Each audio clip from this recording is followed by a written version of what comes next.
Doctors जो medicine दे रहे थे वो तो मैं ले ही रही थी, स्टीम भी कर रही थी, पर खांसी मेरी बढ़ने लगी थी। अब तरह तरह के लोग, तरह तरह के सजेशंस, मेरे ऑफिस के कलीग्स फ़ोन करते थे, मेरे फ्रेंड्स फ़ोन करते थे, रिलेटिव्स फ़ोन करते थे। बहुत कंसर्न दिखाया उन लोगों ने, बहुत कंसर्न थे वो लोग। सबको ये भी था कि मैं अकेले रह रही हूँ। बट ये एक ऐसी चीज़ है ना, आप एम्पथाइज कर सकते हो पर आप साथ नहीं दे सकते। तो उस समय जो सिचुएशन था कि सब कहने लगे कि खांसी इतनी बढ़ रही है, तो बहुत लोगों ने कहा HRCT कराओ। तो मैंने डॉक्टर से कंसल्ट किया, उन्होंने कहा कि वॉकिंग टेस्ट करो, 6 मिनट्स वॉकिंग टेस्ट, जिसमें कि ऑक्सीमीटर तो है ही आपके पास, ऑक्सीमीटर से तो आप चेक कर ही रहे हो, लेकिन फिर आप 6 मिनट वॉक करने के बाद आप ऑक्सीमीटर चेक करो। नॉर्मल जो भी आता है आपका, फॉर एग्जाम्पल आपका 98 आता है, और अगर वॉकिंग टेस्ट के बाद 94 आ रहा है तो मतलब गड़बड़ है, तो मतलब HRCT टेस्ट करानी पड़ेगी। और अगर आपका ऐसा कुछ नहीं हो रहा है, 98 का 98 रह रहा है, बट हार्डली 96 या 97 हो रहा है, तो फिर समझ लो ठीक है। तो मैं बहुत ज़्यादा वो सब करती थी, मैं देखती थी, ट्रैक रखती थी, तो मेरा सही रहता था। लेकिन खांसी बहुत ज़्यादा बढ़ गई थी, दिन ब दिन बढ़ती जा रही थी, इतनी ज़्यादा बढ़ रही थी कि मतलब जैसे पेट में दर्द होने लग गया था। तो फिर मेरे डॉक्टर ने कहा HRCT करा लो। अब HRCT करा लो, कैसे कराऊं, कहाँ जाऊं, कोविड में हूँ, निकलूंगी तो लोग क्या कहेंगे, अकेले जाऊंगी कैसे, वीकनेस है, बुखार है, तबीयत ठीक नहीं है, किस तरह से मैं मैनेज करूंगी, वो एक टेंशन, बहुत टेंशन। मम्मी को बताऊंगी तो मम्मी कहेगी परेशान हो कि हम लोग आ रहे हैं, क्या आप वो लोग करेंगे आके, और जाऊं कहाँ, कोई हॉस्पिटल फोन ही नहीं उठाता है। कुछ हॉस्पिटल जैसे अपोलो वगैरह क्लिनिक जहाँ पे टेस्ट करा सकते हैं, वो साफ मना कर देते हैं कि नहीं, हम कोविड पेशेंट को एंटरटेन नहीं करते। तो कुछ कहते हैं कि अभी तो बिल्कुल नहीं, 8:30 के बाद आइए, PPE किट के पैसे दीजिए, RSV हॉस्पिटल ऐसे। इतना मतलब उस समय हेल्पलेस लग रहा था ना कि मुझे टेस्ट कराना है, पर या तो कोई हॉस्पिटल फ़ोन नहीं उठा रहा है, या तो कहीं मुझे अलाउड नहीं है क्योंकि मैं कोविड में हूँ। मैं क्या करूँ, मैं कहाँ जाऊँ, मैं कैसे टेस्ट कराऊँ।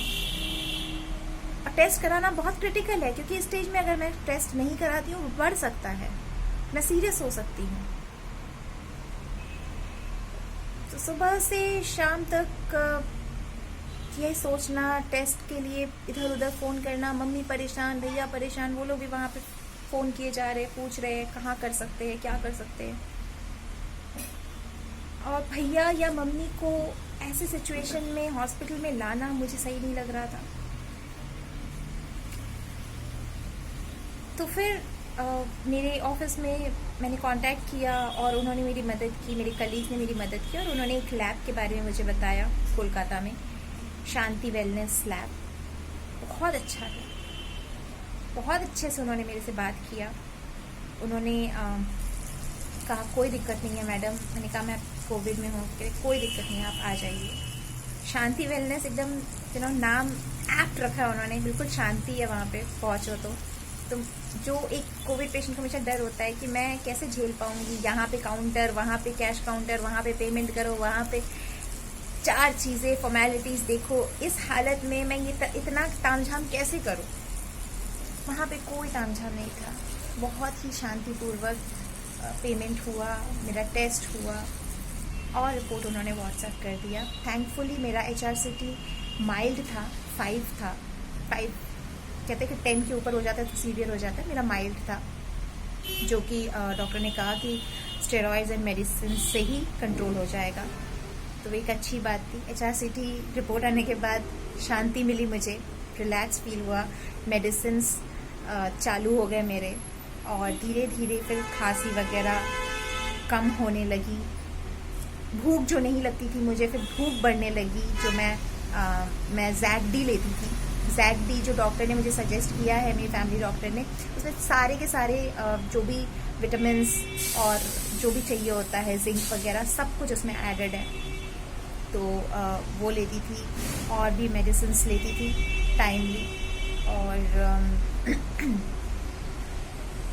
मुझे कहा गया था कि प्रोन पोजीशन में सोना ज़्यादा से ज़्यादा, तो मैं प्रोन पोजीशन में सोने की कोशिश करती थी, क्योंकि इससे क्या होता है, आपका लंग्स जो है ज़्यादा अच्छे से वर्क करता है और आपकी जो ऑक्सीमीटर में जो आते हैं pulse rate and oxygen level, saturation level, वो भी बहुत अच्छा आता है।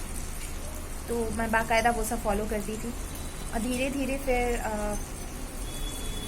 चीज़ें ठीक होने लगी। फिफ्थ डे से 10th डे मैंने गूगल में भी पढ़ा था कि बहुत क्रूशियल टाइम होता है। वाकई में मेरा 5th डे से 4th डे तक तो मेरा कुछ भी उतना नहीं था। 5th डे से मेरा काफ़ी जो सिम्टम्स था वो बढ़ गया था। मेरी बुखार का जो फ्रीक्वेंसी एंड इंटेंसिटी था वो बढ़ गया था। तो मुझे डर भी लगता था। वो एक आप एहसास सोचो, वो टाइम सोचो जब डर लग रहा है, मुझे पता है कि आगे अगर कुछ होता है या मेरा सैचुरेशन लेवल गिरता है तो मुझे हॉस्पिटल जाना होगा और मैं क्या कैसे मैनेज करूँगी, मुझे अकेले जाना होगा। तो वो एक जो मेंटल बर्डन, वो जो एक ट्रॉमा होता है, वो मैं बता सकती, वो मैं एक्सप्लेन नहीं कर सकती क्या होता है। बट देन हाँ, मैंने कोविड से ये सीखा है कि अपने आप पे विश्वास रखो, डिसिप्लिन में रहो, खुद को मॉनिटर करते रहो, और अगर ज़रा सा भी ऐसा कुछ लगे तो विदाउट डिले आप हॉस्पिटल चले जाओ, क्योंकि तब तक आप हॉस्पिटल जा सकते हो खुद। हाँ, मैं समझती हूँ कि अभी जो सिचुएशन है जहाँ पे हॉस्पिटल्स में रूम्स नहीं अवेलेबल है, बेड्स अवेलेबल नहीं है, ऑक्सीजन सिलेंडर अवेलेबल नहीं है, तो वो सारे सिचुएशंस काफ़ी डरा देते हैं। उसमें शायद हम ज़्यादा कुछ नहीं कर सकते, बट एटलीस्ट हॉस्पिटल तक पहुंचना या खुद को इतना कंट्रोल में रखना कि मैं हॉस्पिटल तक कैसे भी पहुंचूं, ठीक है, वो उतना मॉनिटर खुद को करना चाहिए कि ऐसी नौबत ना आए कि मैं कुछ कर ही नहीं पा रही हूँ। क्योंकि ये आत्मनिर्भर वाली बात सिर्फ कोविड के पहले स्टेज तक नहीं, कोविड के दौरान भी बहुत लोगों के लिए ये बहुत लोगों की फैमिलीज रहते हैं साथ, बट देन कहीं ना कहीं हम फैमिलीज को इन्वॉल्व करके उनको रिस्क ही दे रहे हैं, राइट। आज एक घर का एक आदमी, एक सदस्य बीमार है और उसके चलते जब पूरी फैमिली इन्वॉल्व हो जाती है तो सारी की सारी फैमिलीज इन्वॉल्व हो जाती है, उनको भी इन्फेक्शंस आ जाता है। और फिर बहुत सारे ऐसे केसेस होते हैं जहाँ पे शायद जो बुज़ुर्ग होते हैं वो फिर झेल नहीं पाते और उनका ज़्यादा सीरियस क्रिटिकल हो जाता है। तो ऐसी नौबत शायद हम अवॉइड कर सकते हैं ये सोच के कि जब तक हम अपने कंट्रोल में हैं और हम खुद को मॉनिटर कर रहे हैं और हमें ऐसा कुछ लग रहा है, क्योंकि हमको काफ़ी कुछ अभी बोला गया है, हमें इंस्ट्रक्शंस दिए गए हैं, हमें गूगल में इंफॉर्मेशन मिलती है कि अपना SpO2 चेक करते रहो। वहाँ ज़रा सा भी तुम्हें लगे कि इधर उधर हो रहा है तो बस खुद को हॉस्पिटलाइज कर लो। तो मैंने भी यही सोचा था कि किसी पे डिपेंडेंट नहीं होना है, ऐसी हालत में नहीं बैठना है कि मैं कुछ नहीं कर पा रही हूँ। तो मुझे अपना खुद का चार्ज लेना है और मुझे ठीक उसी समय डिसीजन लेना है जहाँ पे मुझे लग रहा है कि नहीं कुछ क्रिटिकल हो सकता है। So that's about it. मेरा ये वीडियो शेयर करने का मैं बहुत दिन से चाहती थी, सिर्फ एक ही मकसद है कि मैं अपना एक्सपीरियंस बताऊँ। हाँ, I wanted to share what I went through and also कि अगर मेरे इन सब इंफॉर्मेशन से आगे चल के किसी को कुछ हेल्प मिलता है तो अगर आपको कुछ भी जानना है, मैं कैलकाटा में रहती हूँ, साउथ कोलकाता में, अगर आपको कुछ भी जानना है, कोई भी इन्फॉर्मेशन चाहिए, जैसे मेरी फैमिली डॉक्टर का रेफरेंस चाहिए, मेडिसिन कौन से मैं लेती थी, हालांकि सब मेडिसिन सबके लिए सूट नहीं करता है। ये एक अजीब सा ट्रेंड देखा है मैंने, जैसे ही पॉजिटिव आ जाते हैं लोग तो जितने भी पॉजिटिव वाले कोविड वाले हैं वो कहते हैं मेरा प्रिस्क्रिप्शन ले लो, तुम मेरे दवाइयाँ कॉपी कर लो। तो ये कोई वो क्लासरूम वाले एग्ज़ाम पेपर नहीं है कि आप क्वेश्चन पेपर बांट रहे हो। ये मतलब कैसे, आपकी बॉडी अलग है, उनकी बॉडी अलग है, तो मुझे नहीं लगता है कि ये करना चाहिए हम लोगों को। हालांकि करते हैं लोग जो माइल्ड में है, ठीक है, चलो आई डोंट हैव आइडिया, लेकिन मुझे लगता है कि डायरेक्ट एक डॉक्टर के साथ कंसल्ट करना बेटर रहता है और उस हिसाब से दवाइयाँ लेनी चाहिए। So yes, I am totally fit now. मेरे में तो एंटीबॉडीज़ भी आ चुकी है। मेरी मम्मी कल आ रही है, कल मेरा बर्थडे है, तो मेरी मम्मी आ रही है मिलने, रहने मेरे साथ। एंड बाय गॉड्स ग्रेस अभी सब कुछ ठीक है। वीकनेस अभी है ही नहीं, बिल्कुल भी नहीं है। स्टेरॉइड्स हालांकि मैं अभी भी ले रही हूँ, वो बंद हो जाएंगे। तो अभी इनफैक्ट इट्स लाइक 20 डेज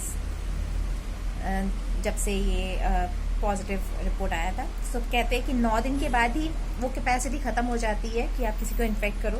तो यहाँ तो 20 डेज हो गया है। So I am all fit now and will be resuming work very सून।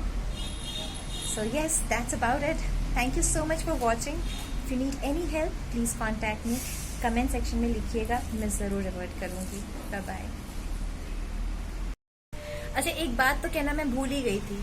मैं हमेशा से राइस बहुत कम खाती थी, ठीक है, और सब्जी दाल वगैरह बहुत ज़्यादा खाती थी। पता नहीं क्या, कौन से मेडिसिन, ये जिंक का कमाल है कि क्या है। अब मैं ऐसा खाना खाती हूँ जैसे पता नहीं मैं कितना वो कंस्ट्रक्शन वगैरह का काम करके आई हूँ, मैं बहुत ज़्यादा लेबर वर्क करके आई हूँ, और मुझे जैसे प्लेट में एकदम भरी हुई राइस चाहिए होती है। इतना खाती हूँ मैं, इतना खाती हूँ अभी। और एक समय था कोविड के दौरान, जब वो 4-5 दिन 6-7 दिन बिल्कुल भूख नहीं लगती थी, ज़रा से भूख नहीं लगती थी। और अब मुझे फ़र्क नहीं पड़ता है कि मेरी स्मेल वापस आई कि नहीं आई। In fact I am enjoying this phase कि चलो इट्स कूल। बट हाँ, अभी मेरी स्मेल एंड टेस्ट दोनों ही वापस आ गए हैं। स्मेल का मुझे ऐसा लगता है थोड़ा सा और जो एकदम 100% जो होता है वो, उसमें शायद अभी थोड़ा और टाइम लगेगा, कि डॉक्टर्स भी कहते हैं कि 1 महीने ऐसे लग जाता है। So I am not worrying about all that. Yeah so यही कहना था मुझे। Thank you so much for watching guys. Bye bye.